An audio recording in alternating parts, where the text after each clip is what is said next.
જૂનાગઢમાં ક્રિકેટ રમવા માટેના એકમાત્ર વિવેકાનંદ ગ્રાઉન્ડમાં વરસાદી પાણી અને કીચડથી રમી શકાતું નથી. તાલીમાર્થીઓ દોડની પ્રેક્ટિસ કરવા પણ આવે છે, તેને પણ મુશ્કેલી પડે છે. ગ્રાઉન્ડ બહાર બાંધકામ કાટમાળના ખડકલાથી ગંદકી જોવા મળી રહી છે. સરકાર દ્વારા ખેલેગા ઇન્ડિયાનું સૂત્ર આપવામાં આવી રહ્યું છે, પરંતુ શહેરના એકમાત્ર ગ્રાઉન્ડની જાળવણીના અભાવે થયેલી અવદશાથી ખેલાડીઓને રમવું મુશ્કેલરૂપ બની રહ્યું છે.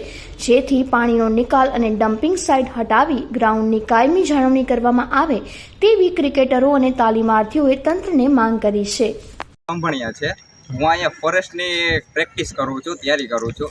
જુનાગઢમાં એકમાત્ર ગ્રાઉન્ડ છે વિવેકાનંદ ગ્રાઉન્ડ. હવે અહીંયા ખાસા બધા લોકો આવે છે ગ્રાઉન્ડ કરવા, જે સ્ટુડન્ટ છે, જે forest, Agniveer, GD constable, police માટે બધા આવે છે તૈયારી કરવા માટે.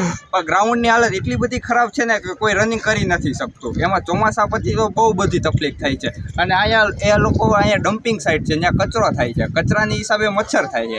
જે પાણી ભરે એના લીધે રનિંગ નથી સરખું થતું અને મચ્છર ને એવું થાય છે. તો એને ઝાડવા પછી જ્યાં ત્યાં ગંદકી જે ઢગલા કરેલા હોય એ બધું, તેના લીધે અમને ઘણી તકલીફ થાય. અમારે જે ગ્રાઉન્ડ છે એ ખરાબ થઈ જાય, અમે નિરાતે નથી કરી શકતા અમારી વર્કઆઉટ. અમે અહીંયા ક્રિકેટ રમવા માટે રેગ્યુલર આવી રહ્યા છે અને અમારી અત્યારે મારું જે કહેવાની વાત છે એ એક છે કે અત્યારે જે અમારું અંદરનું ગ્રાઉન્ડ છે એ તો ઓલરેડી પાણી ભરાવાના હિસાબે મતલબ તૈયાર જ નથી રહેતું, અને એક બહારના ગ્રાઉન્ડમાં અમે લોકો અત્યારે પ્રેક્ટિસ કરી રહ્યા છે.